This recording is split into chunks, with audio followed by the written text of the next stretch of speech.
What's up, you guys? Welcome back to the channel. I promise I'm gonna be a lot more consistent on YouTube. Let's just jump straight into it. You already see the title, okay? We're talking about why it is so difficult to end long-term friendships. Let's make no mistake about it. We're not gonna minimize it. It hurts almost worse than a breakup. We talk about divorce rates all the time. But what we barely talk about is the heartache that comes from friendship losses. We always talk about friends forever. We imagine, these people being our bridesmaids and our godmothers. And, we never really have these conversations. So I think this video is super essential. So definitely let me know your thoughts down below in the comments. Let's get the conversation going so we can have a community around a very real topic that plagues so many of us. Let's jump right into some of the reasons why ending a long-term friendship is incredibly difficult. Starting with number one, the shared memories / the history. This is so incredibly difficult because this can be broken up into two different parts. You have the ups. These are the happy milestones, like learning how to drive, graduations, promotions, big milestone birthdays like turning 21, your first drink, having sex for the first time, right? Weddings, baby showers, first cars, first homes, your first business. The good old days that we cherish begin to outweigh the very things that you can logically see are problematic for the relationship. It's going to be incredibly important that you stay rooted in the present because your recall of the past will start to look like a highlight reel where you think about how they were there for all of these first and all the good times, and it won't give you the best accurate depiction of the fullness of the time period that you have. You won't really pinpoint like the issues as well as you could if you take the time to be present. So make sure you are being present. So there aren't just ups, there are also the downs too. We're talking breakups, divorces, miscarriages, losses in the family, unemployment, housing insecurity, traumatic experiences, as well as health scares. The reason why the downs are such a crucial point in history is because they have a lot to do with our character development and thus the perception of ourselves and the people we have around us. So for example, back in 2020, I was in grad school for the first time. We had a pandemic, and to make matters worse, my mother was in a battle for her life with cancer. Now, because I am going through it, I don't really have a lot of capacity, and I'm doing my best to be present for my mom. My friends mean more to me in this time period than they do in a regular time period where I'm not facing as much with a lot going on in the world. So I definitely had a friend back in 2020 who honestly did some really not so great things. She wasn't the most supportive person. She actually left me in the middle of taking care of my mom because she got upset with me about something and yelled at me, "Your mother is sick." And because I didn't really have the capacity to really assess the friendship at that point in time, I forgave her. I let that slide. We later broke that friendship up about, if I'm not mistaken, 2 years later. So I think it's really important that we are mindful as to how the downs are going to play a part. Like I said, because I had very little room for self-care, my friends became a strong reflection of who I was. They were there to remind me of my strength and affirm me through a very dark period. So naturally, they were going to have a lot more credibility in my book, where I didn't really have the space to continue to assess who's still credible. So please remember that through a lot of your worst periods in life, your judgment is going to be impaired. So you will more than likely have a rose-colored tint on when you look at these people and assume that their presence is larger than what it more than likely is. That was an incredibly traumatic time period for me. So I know my judgment wasn't the best at that time. And when you have friends that have been with you that long and through some really horrific things, it will impair your judgment and it will feel wrong to end friendships with people like this, which brings us to point number two. There is a guilt that you will experience ending a long-term friendship because of the loyalty that history gives birth to. Time has a compounding impact on relationships because of the experiences we share with these people, the support role they tend to play through these experiences, and the way we build our self-concept and identity with their help and input. Another reason we will experience guilt is because of familiarity. Familiarity definitely paves the way for comfort. Now, this is a big neuroscience fact, but our brains are wired for survival. So naturally, we start to see these people we spend so much time with as safe. If you have 100 positive experiences with someone, your brain's gonna naturally log them into the safe, part of your filing cabinet, and you won't be as vigilant when it comes to some of the things that probably will prove that they're gonna be problematic in the future. So This paves the way for trust and an overall feeling of safety. Now, your brain doing this is great because it will allow you to feel safe when it comes to forming a community. But it also reminds us to be vigilant and to discern, no matter how much time has gone by, whoever started off as good, they still must be continuously assessed, especially because we're evolving and our idea of what is considered good will change over time, especially as we begin to create different standards for ourselves. So for example, I had a friend that I knew for nearly 2 decades. I knew her since I was 8. And something I did not pay attention to was the fact that she always kind of talked down on me, and she always had this "I'm better than you" kind of attitude towards me that I kind of looked past, because when I was younger, I didn't have the self-love that I now have for myself, right? So because I didn't have the self-love that I now have for myself, a lot of what she did, she kind of just seemed like the big sister. I never really picked up on how rude she was and how condescending she would be. But because I now have, these morals, and ultimately the standard of self-respect for myself, she got the boot. She got the boot because, again, what's logged in your brain as good, you can't rely on. You have to continuously go back and check, okay, does this still count? Does this person still fit the criteria of what a good friend looks like?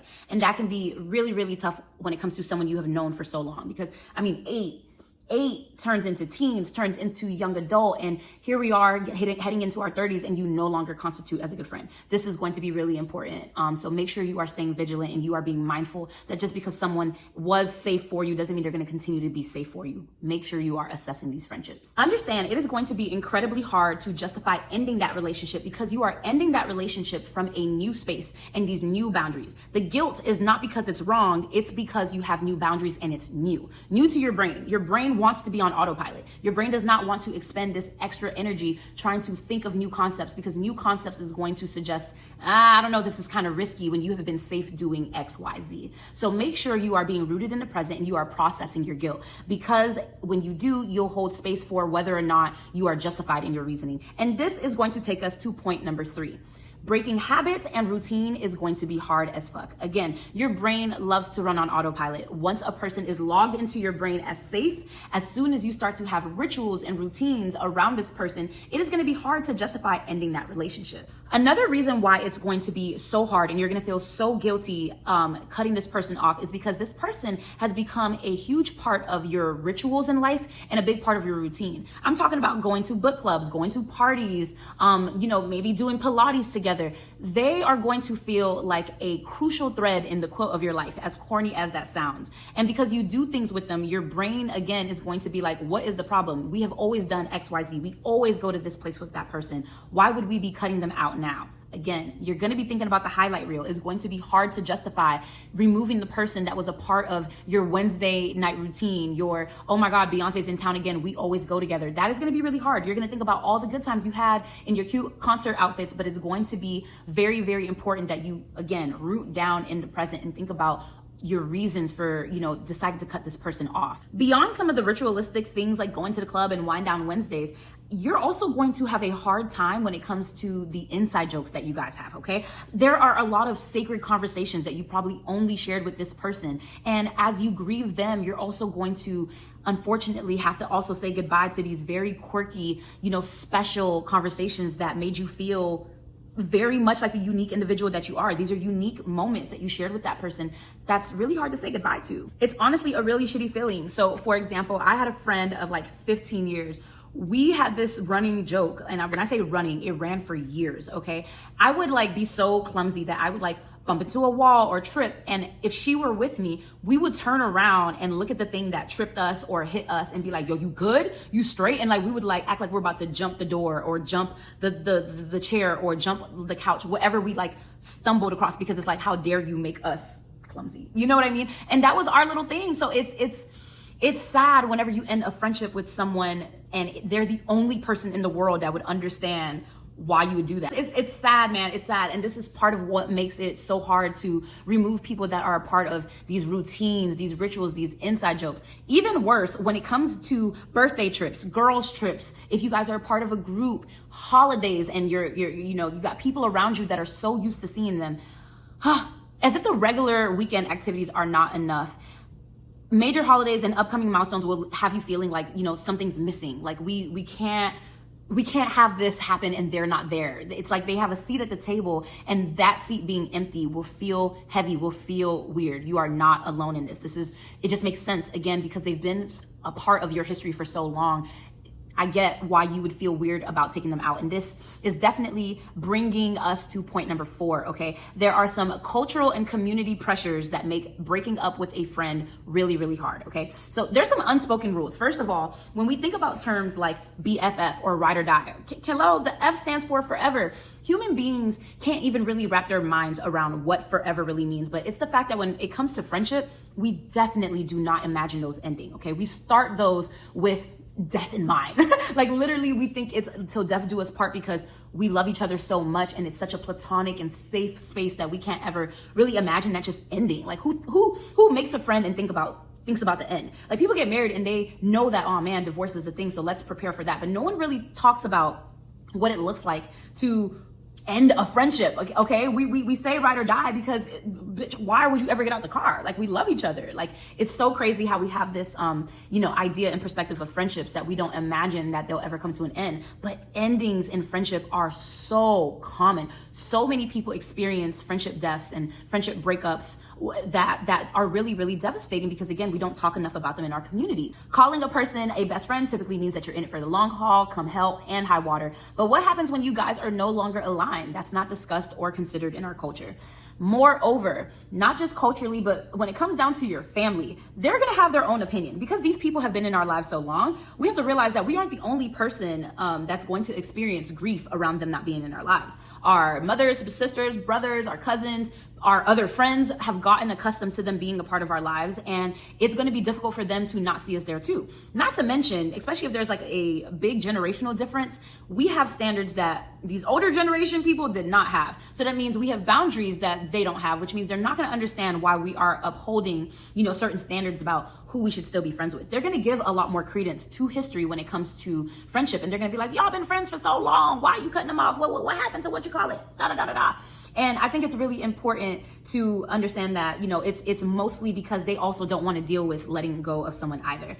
So understand that your family and friends may not understand, your standards and your boundaries, and it's really not their job to. You just have to hold space for, them not understanding and understand that that's going to be pretty common. I had a friend that I had since elementary school. When we broke up in college, my mom was like, what the hell do you mean y'all are not friends? Because, she knew us together from before we had boobs, and I still don't have boobs, but like she couldn't wrap her mind around us not going into adulthood because she felt like she was losing a daughter. This is just something that we're gonna have to hold space for because it's not just about us. Even though that was our friend, we have to understand that we brought these friends into our homes and into our lives, and so there are people, even your own partner, that's gonna be like, dang, that's crazy, because they're also gonna have that highlight reel playing, and they also have a more distorted and warped vision of your friendship because you more than likely only broadcasted the good to them too. So hold space for them just not understanding. This brings us to our next point, and that is identity overlap.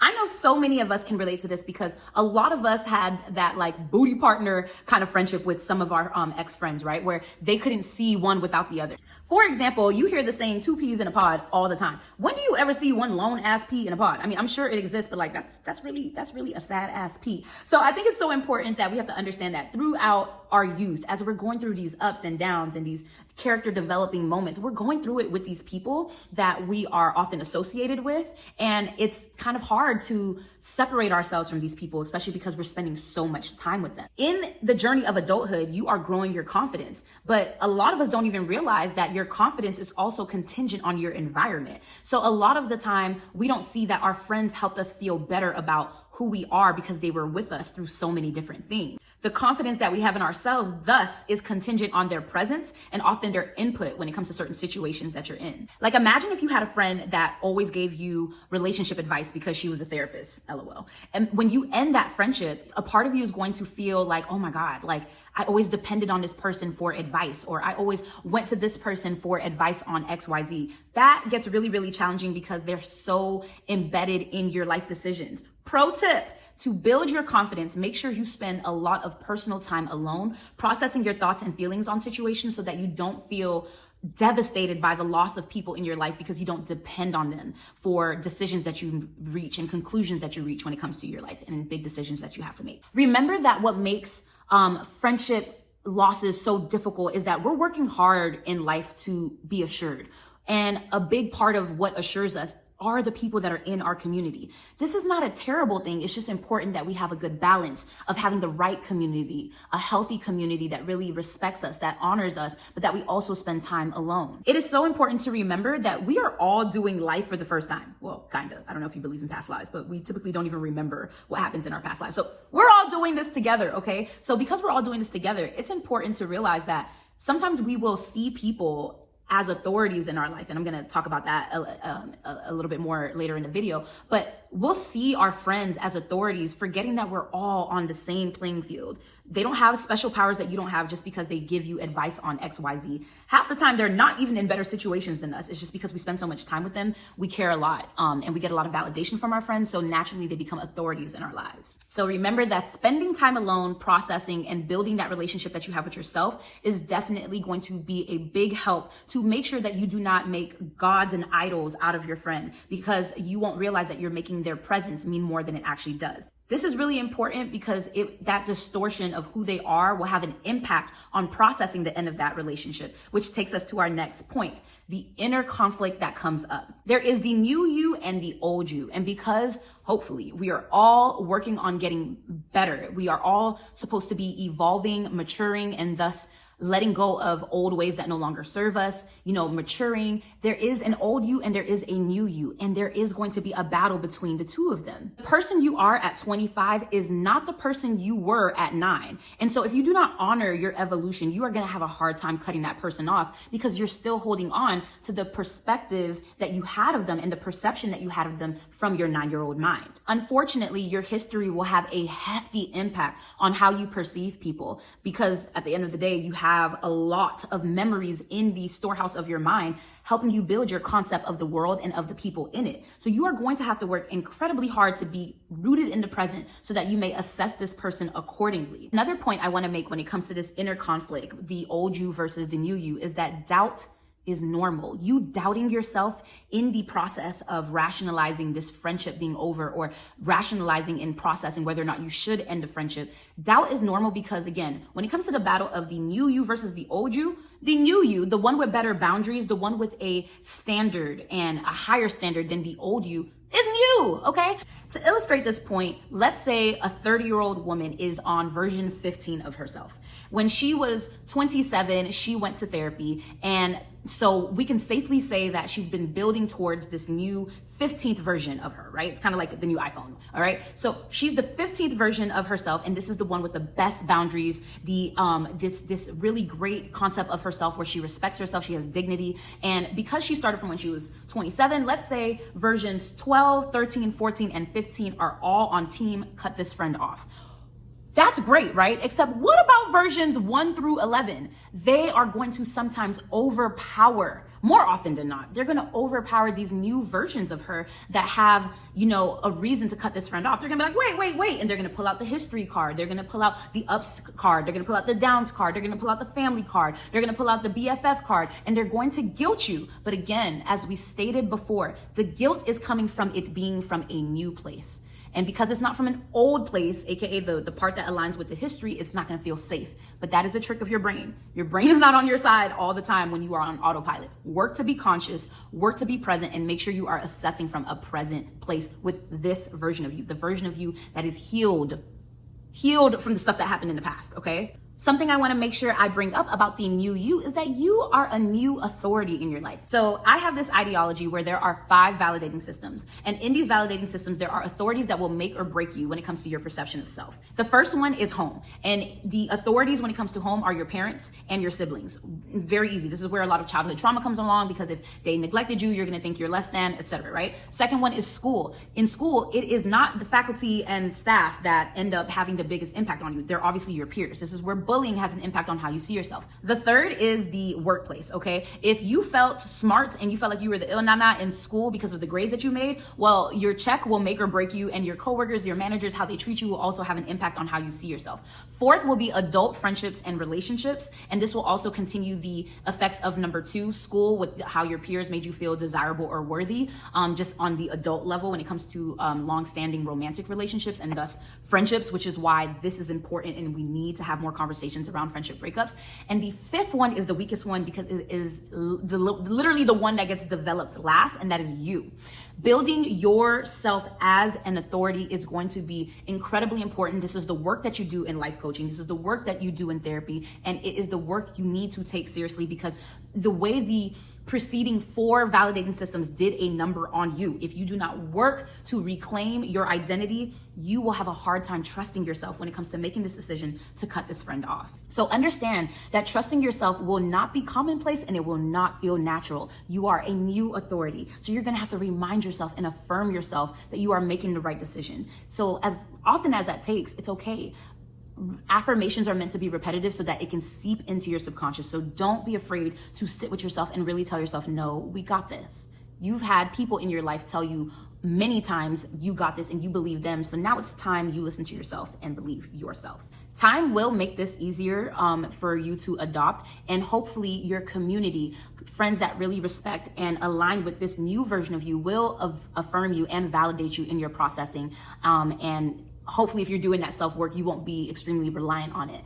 This is troubling. You will want to give in and not exert that mental energy of contending with that old version of yourself. But when doubt creeps in, please remind yourself that it's because it's a new thing, not because you're doing the wrong thing, okay?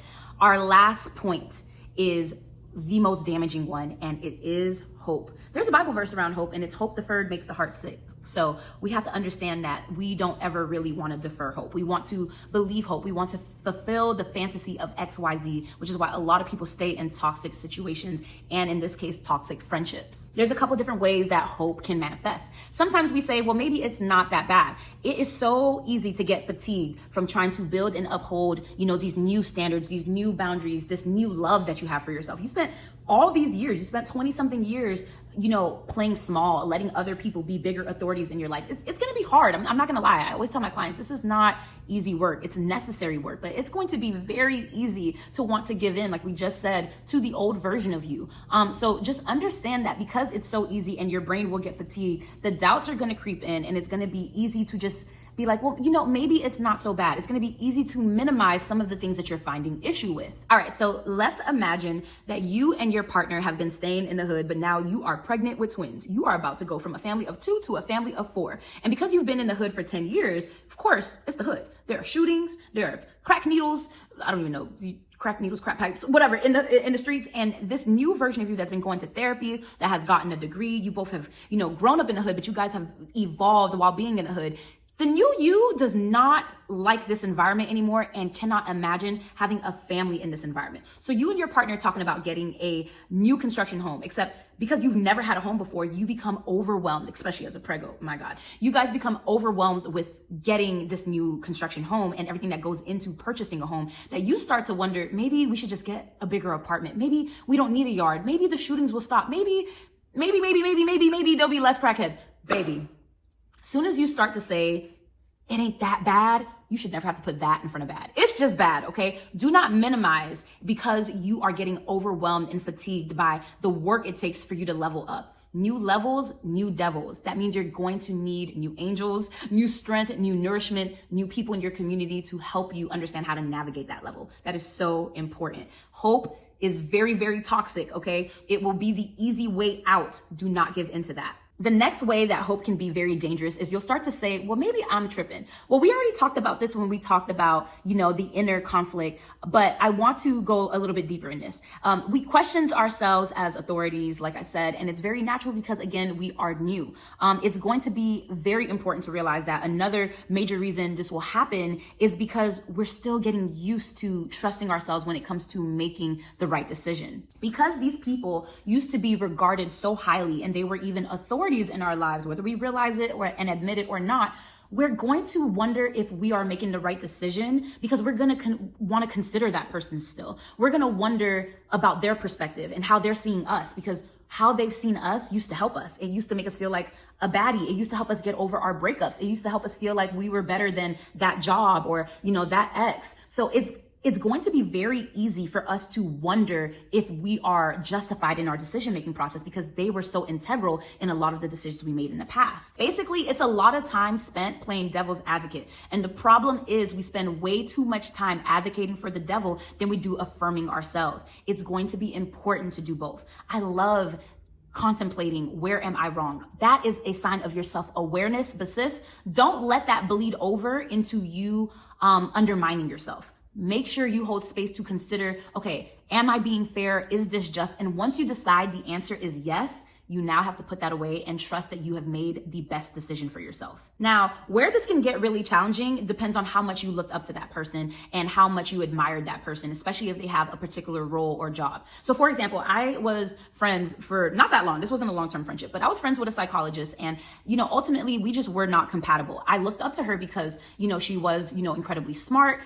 We were in a similar field and she has an advanced and terminal degree in the field. So naturally I loved what she had to say about mental health and psychology. And she was really big when it came to, talking about narcissistic and manipulative people. So when I communicated to her that I no longer felt aligned in our friendship, the 30-minute voice note that she sent as a response to the voice note that I sent to her, oh my God, I'm pretty sure she called me like a narcissist. I don't know. I started to check out when I started to realize she was not taking this well and she went way left. But that could be hard if I'm not firm in myself, and thank God I've been doing the work to be firm in myself.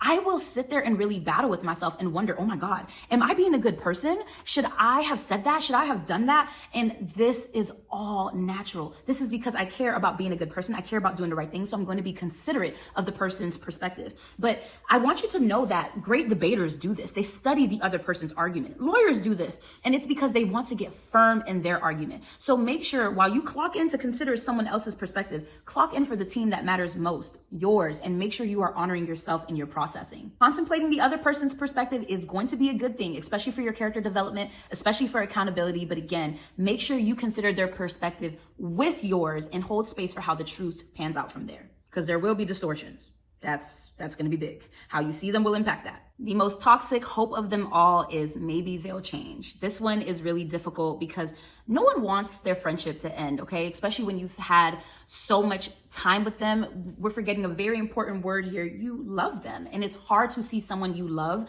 no longer align with this version of you. It's hard to imagine that they're not going to come along to experience many more milestones and be there for the ups and downs that are inevitable when it comes to the rest of our lives. So the grief that comes with this, no one really wants to go through that, okay? Like I said, a lot of this work mentally is incredibly fatiguing. It is going to be very difficult to hold space for what it means to X that person out. So the easiest thing will be maybe, especially if you are on an evolution journey. You are going to be like, I know they can evolve with me. I got to give them more time. Babes, you have to understand everyone is not coming with you where you are headed. Sometimes we can grow together and adapt similar values as we age and mature, but sometimes we are as compatible as AirPods and a CD player, baby. We just will not hear each other and it will not connect. It is so important that you do not find yourself nurturing a fantasy, hoping that this person will become a more evolved version, that they will begin to respect you, that they will start to align with this new version of you. There's so much preciousness in your time, in your energy, and in your love. Waiting on someone to align with this version of you when you worked so hard to become this version of you is going to be very costly. There are people out there that will love you, that will honor you, that will respect you, and that will match your frequency as you are right now. And yes, while it sucks that the people that you loved for so long, especially if we're talking about friendships that lasted for decades, it's going to suck to accept that they do not fit. It is going to suck more to keep them around. Accepting a version of love, because it's not even love when it doesn't match your standards anymore. Accepting a version of love you don't deserve is just not right. That's not the answer either. So, it's going to be difficult to do this work. I really recommend that you process. I am absolutely working on a journal that will help you process some of your emotions as you process your friendship breakups. As a life coach and therapist, I do have slots available if you want to talk about this. I have some tools like the friendship gradebook that will help you assess the health of your friendship. But please make sure you are locked in. Please make sure you are commenting, that you like this video so it can show up in your feed, and similar videos like it can show up as well. make sure you're subscribed and that you're locked in and subscribed on my website so that you will know when that journal becomes available. But just make sure you are prioritizing doing the work, because this is not easy, but you deserve to be aligned with people that match this new version of you. You deserve to be validated in how difficult it is to do this work. And while it sucks, life does move on. It does get better. And I will make sure to touch on that in future videos. So make sure you stay tuned. That's it for me. Love you. Mean it. Book a session if you need it. Love you. Bye.